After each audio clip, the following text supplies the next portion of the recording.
Je vous salue dans le beau et précieux nom de notre Seigneur Jésus-Christ. Nous avons débuté une série de messages dont le thème est « N'accepte plus le statu quo cette année ». L'objectif, c'est que chacun de nous doit évoluer, doit progresser dans tous les domaines par la grâce de Dieu. La semaine passée, nous avons expliqué ce que c'est que l'expression statu quo. Aujourd'hui, nous allons passer à l'application. Et je voudrais que chacun de nous fasse un examen de lui-même.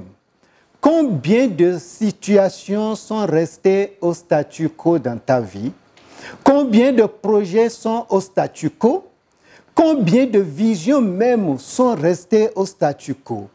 Combien de destinées sont au statu quo? Combien de problèmes sont demeurés au statu quo?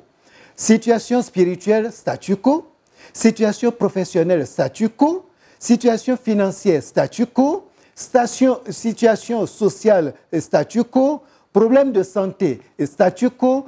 Projet de mariage, au statu quo. Projet de construction, au statu quo. Études, au statu quo. Tout est au statu quo. Même le problème d'emploi est resté au statu quo. Pas de changement, pas d'évolution. Tout est bloqué, tout est coincé. Rien ne bouge. Et parfois, on accepte que c'est de la volonté de Dieu. Le temps de Dieu n'est pas arrivé. Dieu ne l'a pas voulu. Il y a beaucoup de choses que nous mettons sous le coup de Dieu, alors que ce n'est pas Dieu qui l'a voulu ainsi. Et je voudrais, à travers ce passage de Matthieu 16, 19, qui dit que si nous lions quelque chose sur la terre, la chose sera liée au ciel. Et si nous délions quelque chose sur la terre, la chose sera déliée dans les cieux.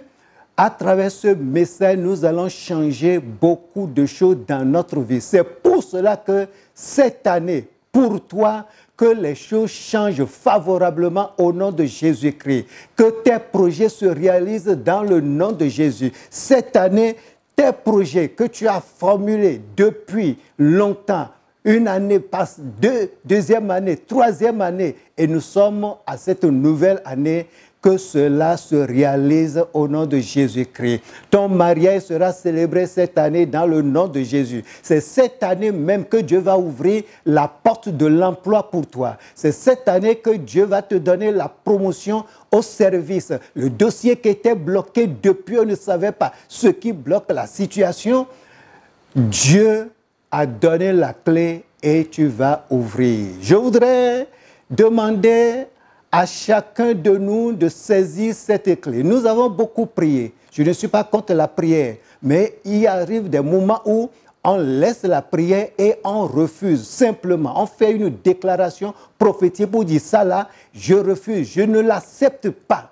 Ce que tu auras refusé, ce serait refusé. Et nous allons prier le Seigneur. Dieu, tu bénis ce peuple, tu bénis tous ceux qui m'entendent, tu bénis celui qui est dans une situation sur le plan spirituel, sur le plan professionnel, sur le plan matériel, sur le plan physique et qui ne bouge pas. Je déclare que cette nouvelle année, la chose doit changer, la chose doit bouger et nous ne serons plus au statu quo. Qu'il en soit ainsi au nom de Jésus-Christ. Amen.